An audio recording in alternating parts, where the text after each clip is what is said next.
is just an overall presentation about lead and our program, so I won't spend a lot of time on this slide. I'd like to start a little bit back about what is lead in the history, just to give everybody a starting point and a little background. Obviously, lead is a heavy metal, it's toxic, and it's found in our earth. So it's been around for over 6,000 years. And, you know, it's dated back to ancient China, ancient Greece, and it's been speculated also that it has contributed to the fall of the Roman Empire, because they used lead heavily in their pottery, in their jewelry, in their pipes.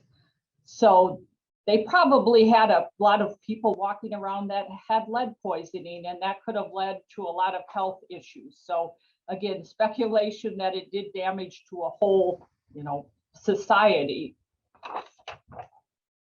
This PowerPoint shows some places where, you know, lead is found, and we'll talk more about that. But, and as I said, you know, lead's been around for years and years. It was first manufactured in US in 1804, and in the late 1800s, it was at its peak and peaked into 1920s.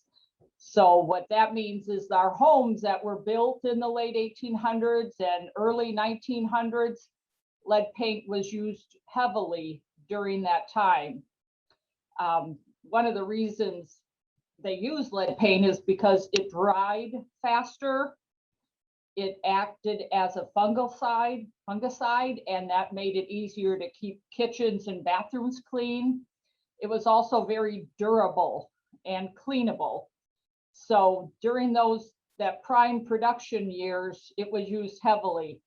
And I have to just insert this, and Katie will laugh. We ran into a lady in a community we were visiting that was very upset with us that we were trying to get rid of lead paint, because she had really liked the lead paint on her home because it didn't chip, or it was much more durable. So she didn't have to paint her house as often. So she really didn't like us trying to get rid of lead paint. So that was just funny. I'd never run into that before.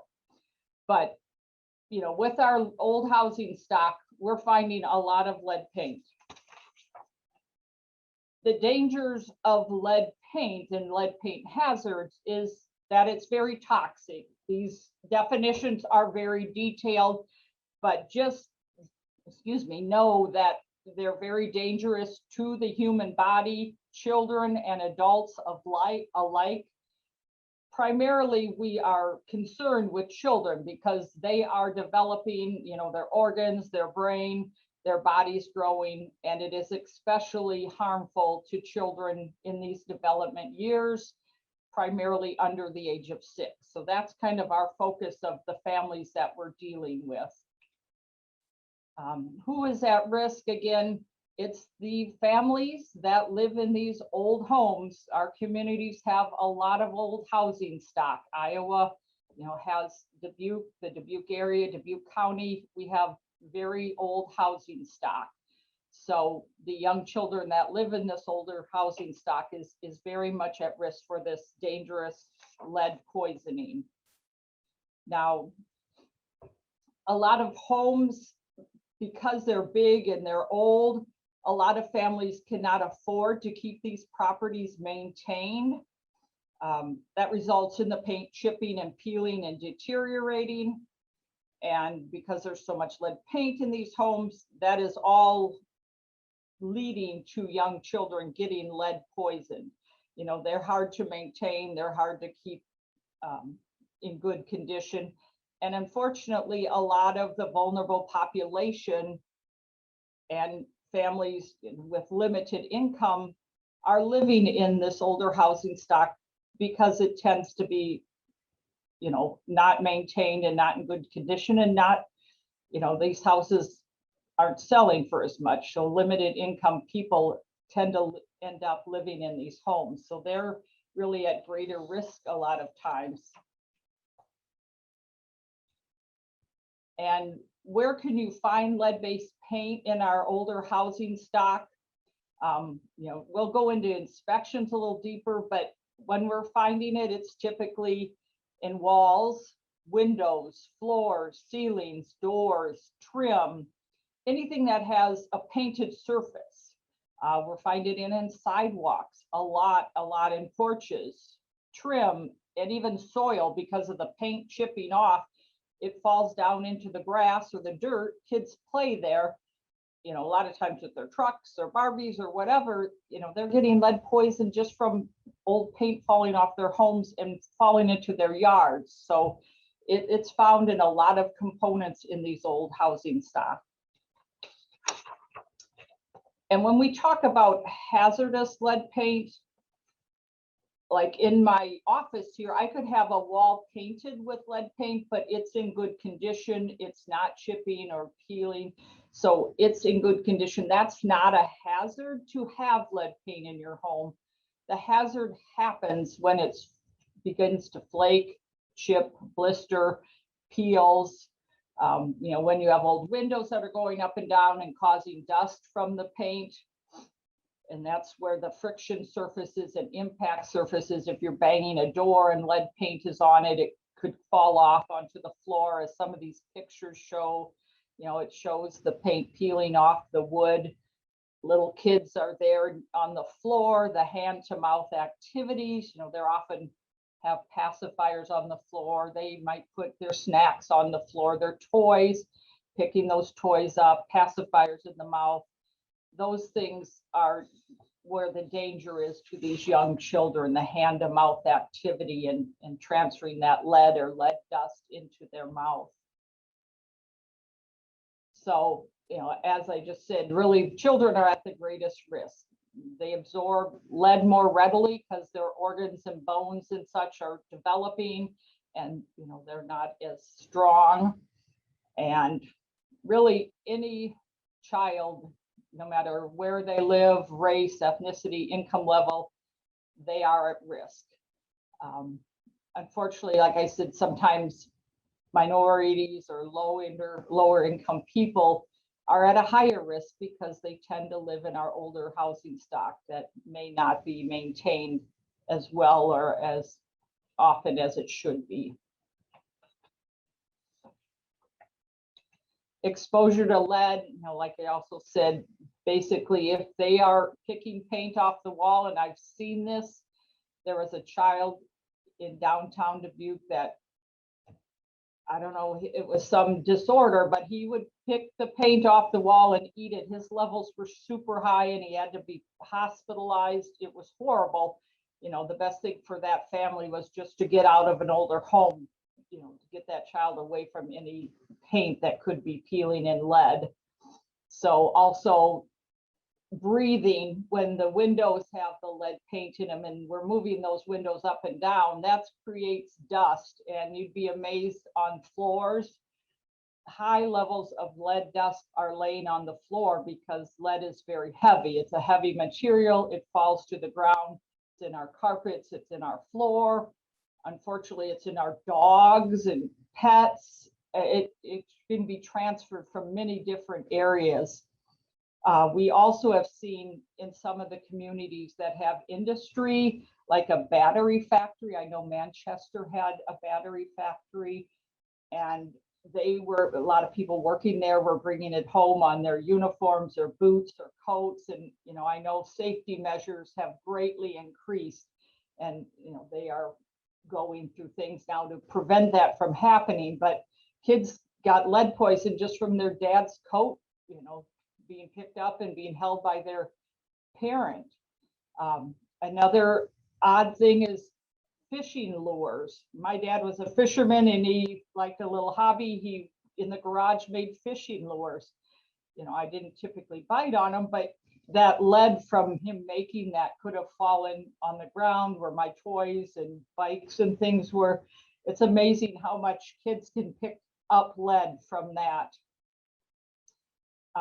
It's funny, if you ever attend like a lead training to be a contractor, they'll show you that a packet this big can be responsible for poisoning a child. So just the amount of lead if it was lead dust in this packet, it could poison a child, so it doesn't take much. And no level of lead in a child is acceptable. It all causes some type of health effect. Here's some symptoms. If your child's had exposure to lead, they could have problems sleeping, headaches, depression, hyperactivity, and these symptoms could be almost anything. We've all had children that have had these symptoms, but you may not know it, but if they were exposed to lead, these things could be caused from that. And, depending on how high a level of lead in a child's blood, the worse the symptoms and the worse the long-term effects.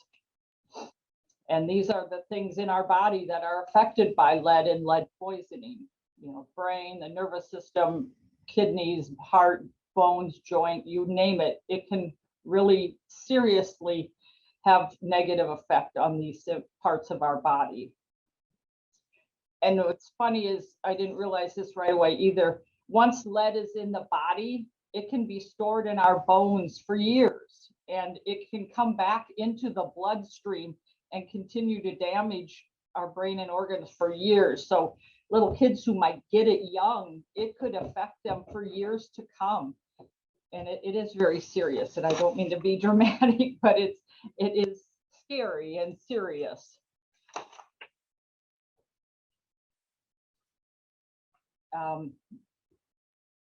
The hazards, again, the chipping, peeling, paint, that's where we really are seeing what the effects, how it affects kids. You can see them playing in the dirt and parents scraping the house and not even realizing they're making, they could be poisoning their children. These parents I see have some vinyl or plastic down on the ground to catch the paint chips. So that's wonderful. People really need to be kind of cognizant when they're doing home repairs to be safe and, take care of how they're handling lead or things that they think might be lead in their homes when they're doing renovations.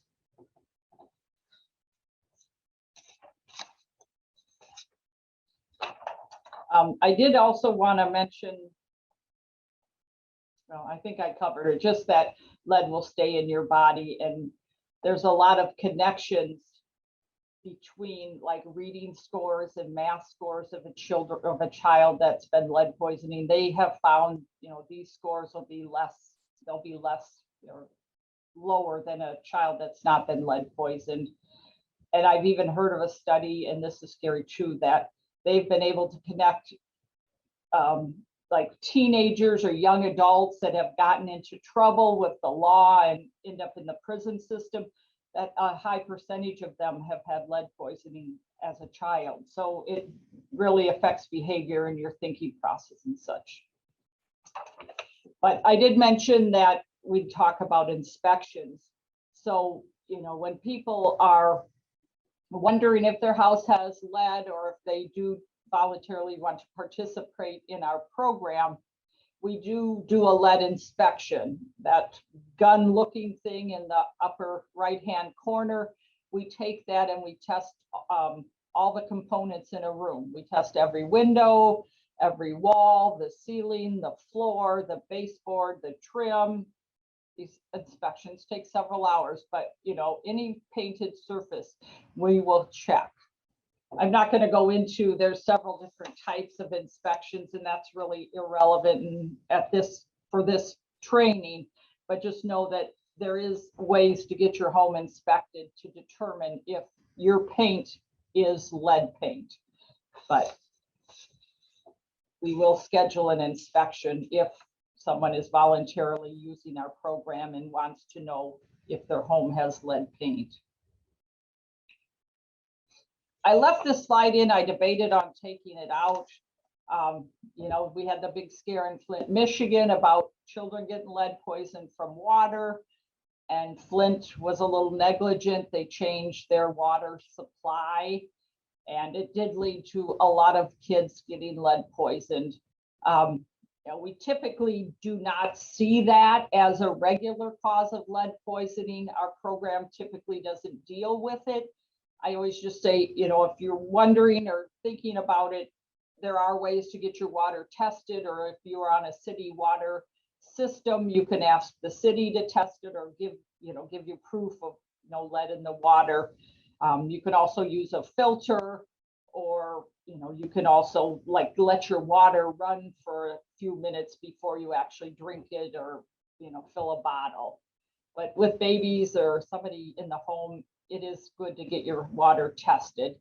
It's not typical, but if something happened to the lead supply in the city or in your community, it could happen that lead could be seeping into the water.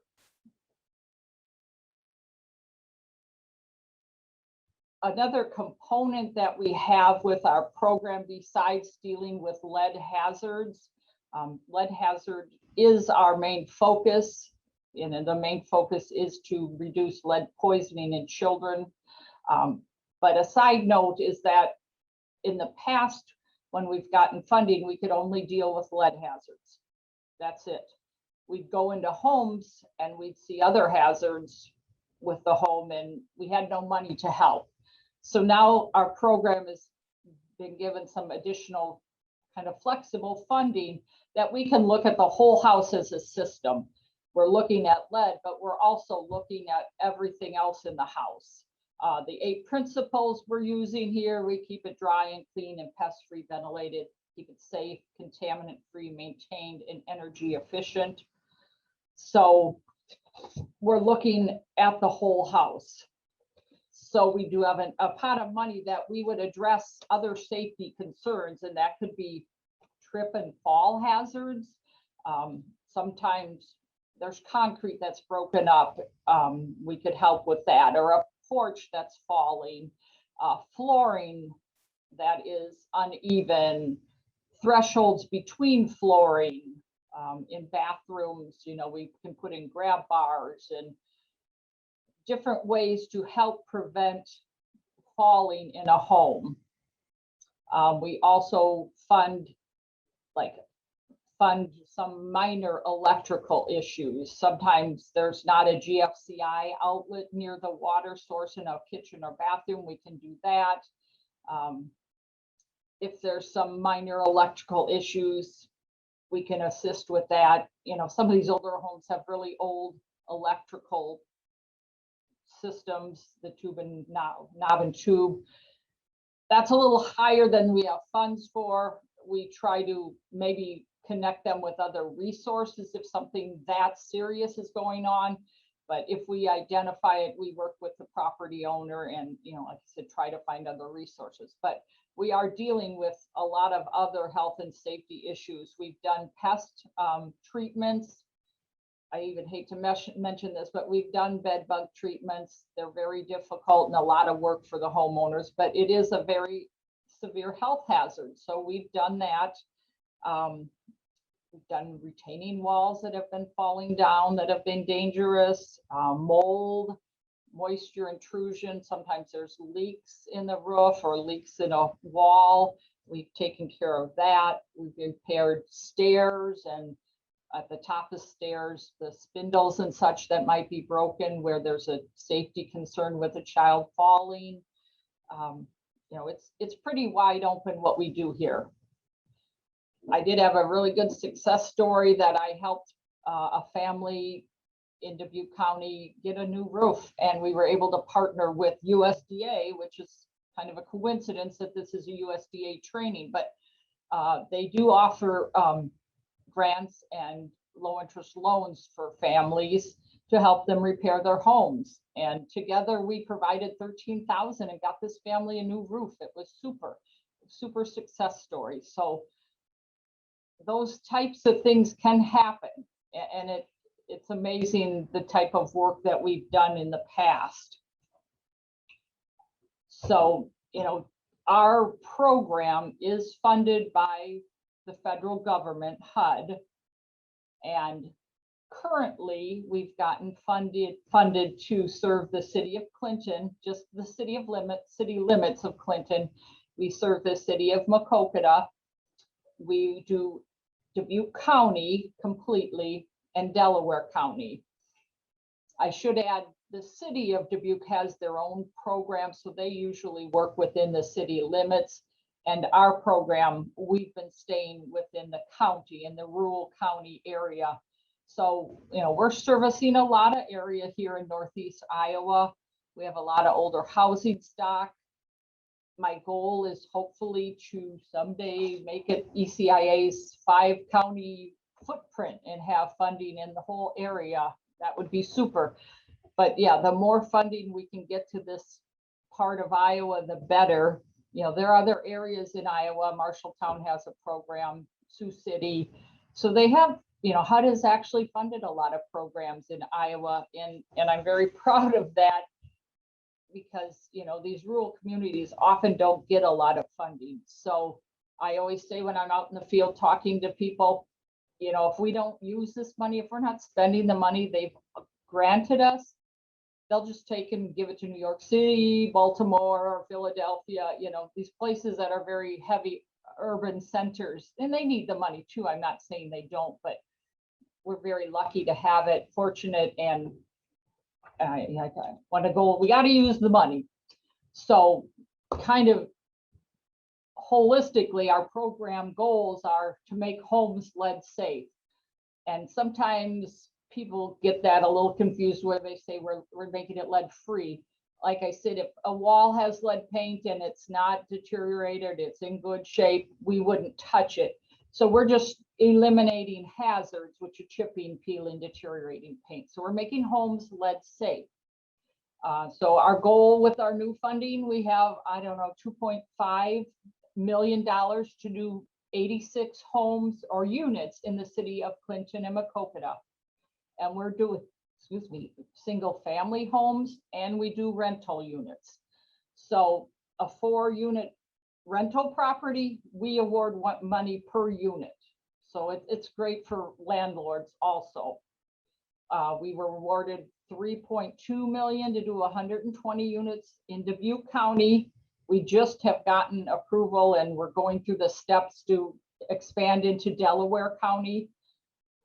It's with COVID and such, it's been slow in Dubuque and Delaware County attracting participants, but we're always looking for more. We need to get the program rolling, and I think it'll really take off once we do more units in the area.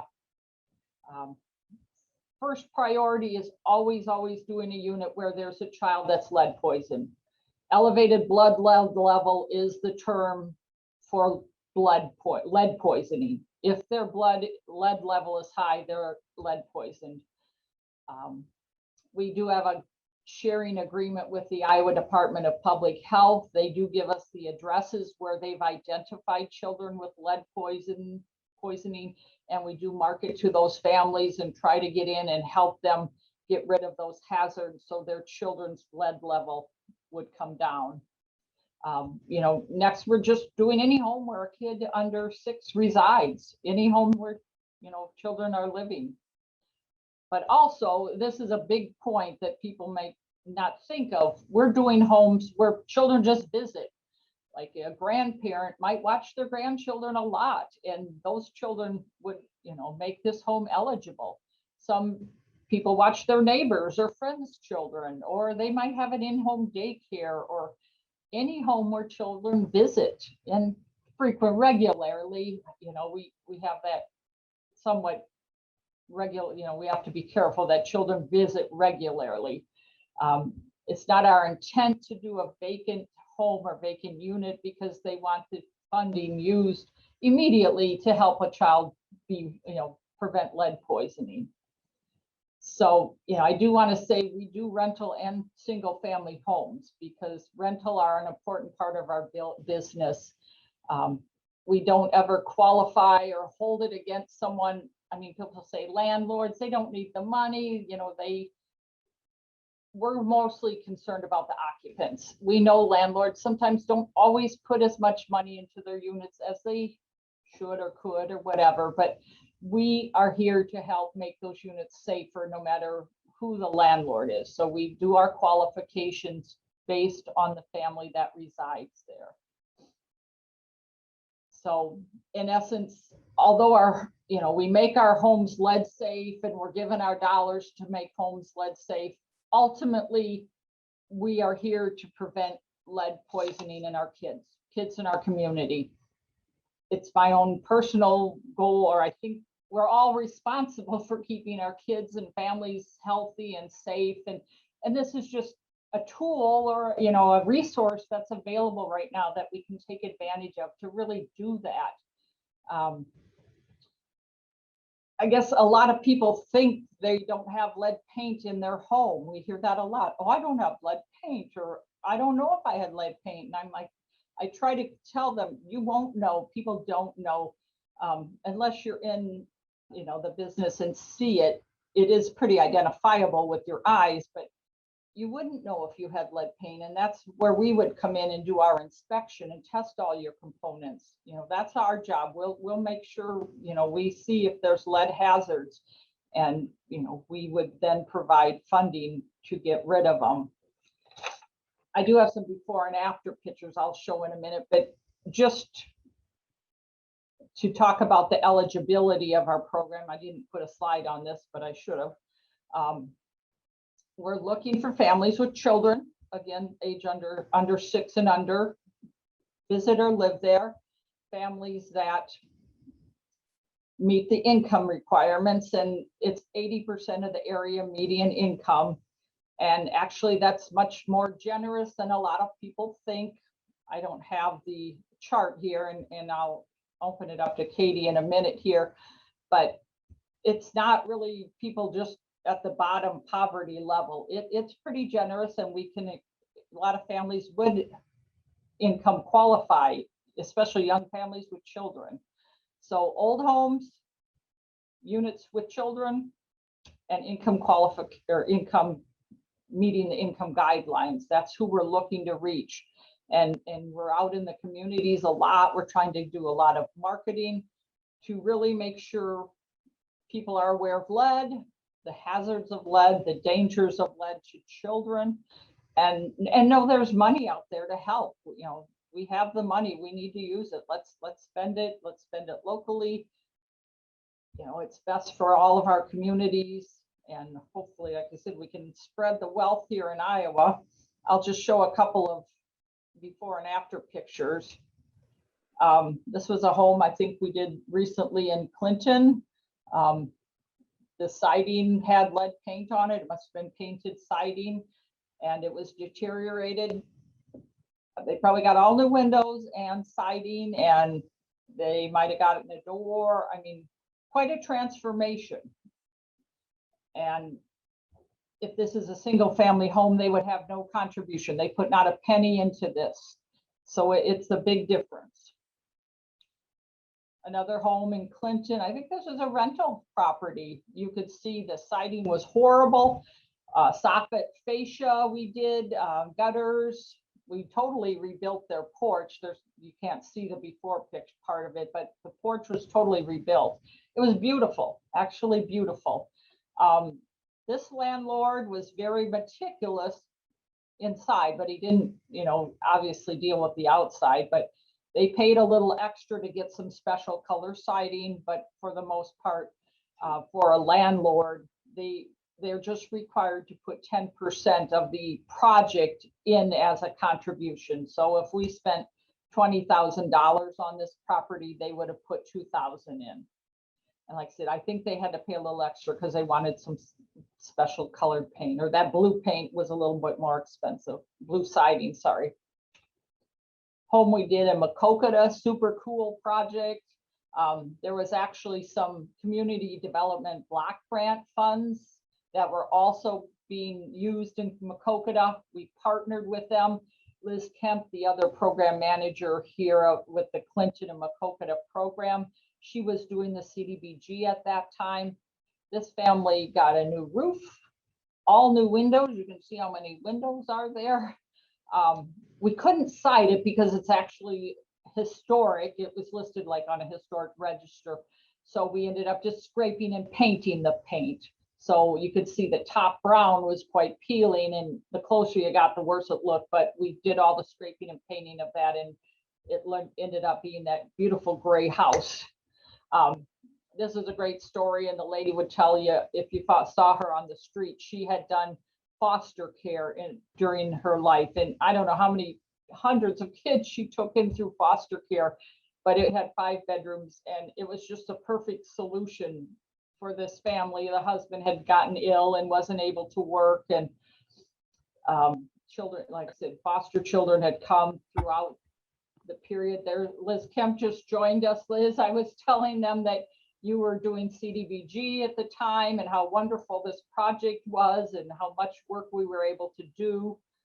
You know, this is not a typical, all of our projects are not this to this extent, but this was just a wonderful match that we could combine these resources, you know, as like when I described when we were able to combine the USDA resources. So I'm just showing some before and after, Liz. Okay. I couldn't get both pictures on the one slide, but this is a porch of a rural old farmhouse, and you can see it's not in very good shape, and the children's play set is there. They had bikes, and you know, children were absolutely using that yard near that porch, and the paint was falling off. So this is what the end project looked like. We ended up enclosing the porch because they needed more storage for one thing, and totally redoing it. So you know, now a lot of the children's things are stored in the porch, and it's lead safe and a beautiful thing. We don't have this house was not lead on the outside, so we didn't change the siding, but they did get new windows. They did get a new floor. They got a lot of interior work done painting wise. Sometimes our work is not always visible from the outside. We don't always do siding, but inside there's a lot of painting that might occur, or you know, changing out of components. I'll just show another one. This is a house in the Clinton-Maquoketa area. You could see the exterior was looking bad. We actually redid this porch and the soffit and fascia that was falling down. They got new windows and a lot of work in their home also. I think we had to redo the stairs inside, and the upper stairs, there were a lot of spindles missing. It was a fall hazard for the kids, and it was a good project also. They had a few little kids, and it really made a difference just in closing that porch. There's my contact information. I know Liz wasn't on, so you don't even know what I talked about. So I wanted to allow you and Katie, you know, opportunity to jump in and say anything about our programs. Tim, there is a question in the chat box. Okay. Carla asked, where do you get the funding from? From the Housing and Urban Development Department. Every year they offer funding that cities and counties and governments and nonprofits can apply for. So when you apply, and if you're awarded, your programs run, now they're 32 months, they used to be 36. So we got funded in 2019 for Dubuque County, and now, like I said, we just trying to add Delaware County, and Liz just got funded in 2020 for additional funding in Clinton and Maquoketa. But it's from the federal government, it's from HUD, Housing and Urban Development, and they offer it every year because it is a priority in the up on the hill to fund getting rid of lead hazards, because the data is there to show if we get rid of lead hazards, children's lead poisoning levels drop dramatically. If you can see it. Yeah, and the funding's coming through the Office of Lead Hazard Control and Healthy Homes. And I was late because I was just on a call with our representative from HUD. And they're hoping that the funding notice for this particular funding will be out late June to mid-July at the latest. It's already been submitted to the powers of be that need to approve the NOFA. So they're hoping it might even be a little bit earlier, but the last couple of years they've been late June to mid-July. Do you have a website or anything for that, Liz? This is Carla Janney. Hi, Carla. Hey, I can get it to you. Yes. Oh, that would be great. That would be great. We got lots of lead rural Iowa. Yeah, and you're familiar with working with the HUD CBDG programs, and they can be a great fit to help one another get a little bit further. Oh, we serve some really rural areas. These houses could be in our territory. So yes, if you could forward on a website or email something that Yep. can point us. Thank you. Appreciate it. Thanks Bet. for putting this on too. This was And great. I would just mention, if somebody wanted to apply for funding and needed a little help, the application is pretty lengthy and difficult. I could be a guide, a resource. I've done a lot of these applications. So if you decide to do it, I could be a resource to help you. That is fantastic. Thank you. Liz, can you add her email to You that bet. too? You bet. Yeah, you can guys always. are There's Yeah, our awesome.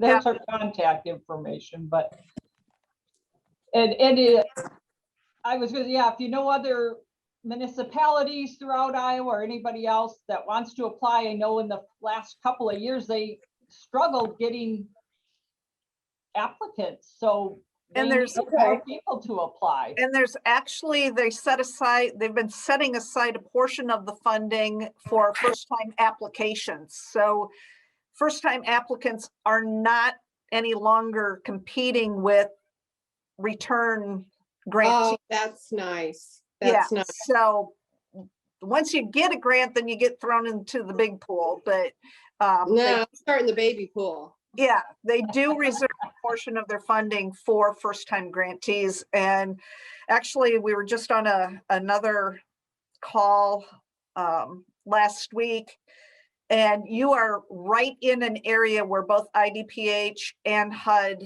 are knowing that they're missing for Oh, it's testing for lead and any remediation and funding and everything. So I think they'd give be, them my email.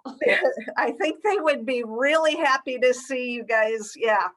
Where are you Application. located, Carla? We serve 6 counties: Carroll, Sac, Crawford, Greene, Audubon. And then we have 6 member cities scattered through Dallas and Boone County now. That would be perfect. Yeah. Yeah, and you know, the tiny little 5 Yeah. to 900 town, population towns that we're scattered with, and they're just falling apart. So Yeah. Carla, what I would say, if you're interested in this, start getting the word out to all of your communities and counties that you're looking at this, because that's the biggest struggle. Is actually, we found getting the money, it's competitive, yes, but getting, particularly in the rural portions of the state, getting people interested and to believe that it's a good program, it's not a scam. are you talking about getting clients, or are you talking about getting cities to pass resolutions or things like that for the application? No, I'm just saying, get the word out, get buy-in, tell people. I have waiting lists between 1 year and 2 years in all 6 of my counties. Fantastic, Will that because work? yeah, because in some of our areas, honestly, Carla, we can't convince people to apply. Oh, no, I have a list of people for the first, yeah, and if you're in Carroll County, it's probably closer to 2.5. Oh God, it just makes me sick. Yeah, so I will send you information, and yeah, if you have any questions, give Kim or I a call. Thank you. Thanks. Good to see you again. Maybe we'll get Yes. back to meetings and Maybe we'd be able to get back to CBDG stuff someday or something. all right. Well, I look forward to hearing from you. Thanks. Okay. Was there another question, Caitlin? Oh, you're muted. Sorry about that. Another question from Deanna. Do cities need to apply for residents, or can individual homeowners apply? And you mean, I take it to mean to use our funding to participate in the program, correct? I Is that what think you mean, Deanna? And Deanna's in Cascade, so because Cascade's in Dubuque County, I think maybe she's asking for Cascade. She said yes. So you Well, just meet. The I don't Cascade's know. already included in the Dubuque County grant, so the city doesn't have to do anything. Right now, what we're looking for is participants, individual households to apply to ECIA.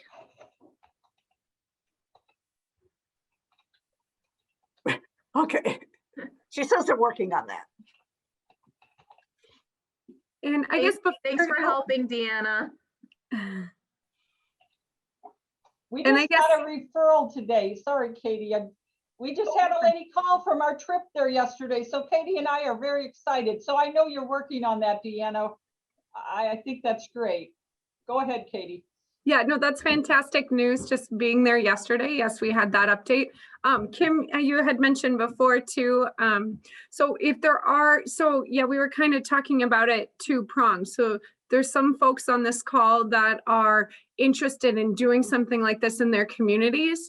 And then for our purposes, being here, we have Dubuque and Delaware County, and then the city of Clinton and the city of Macokota that already have programs in place. And for those programs, we just need people to apply. As far as that, Delaware County is a little unique in that the individual cities also have some involvement.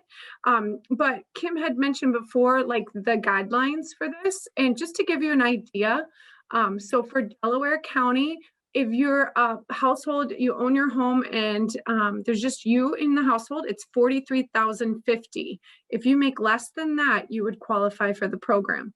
Dubuque County, the 80% median income for that is $46,450. Now, Katie, oh, go ahead.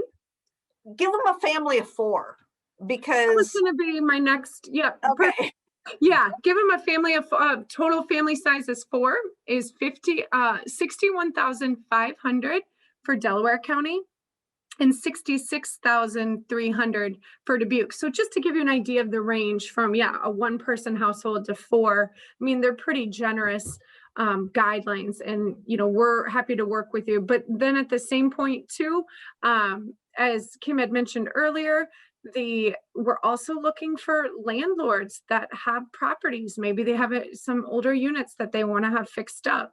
And so we're also looking for those as well. and in the rental properties, you may have said this and I didn't hear it, but the income qualifications are for the tenants, not for the landlord. So it doesn't have to be a low income landlord. The landlords just need to be renting to low to mid income tenants for the property to be eligible.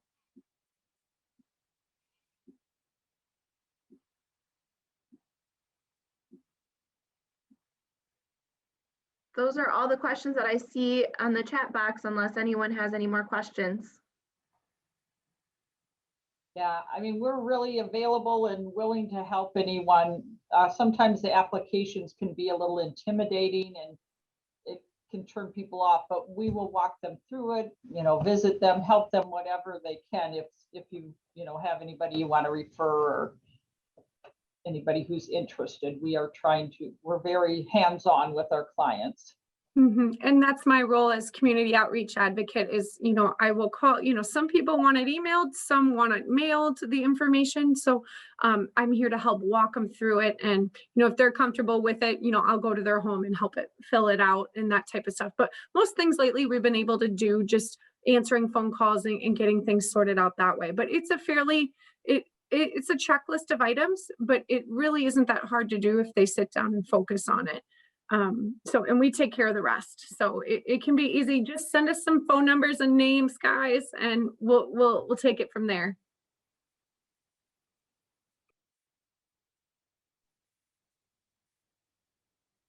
Okay, well, thank you guys so much. And like I said, if you wanted any information on any upcoming trainings, just send me an email.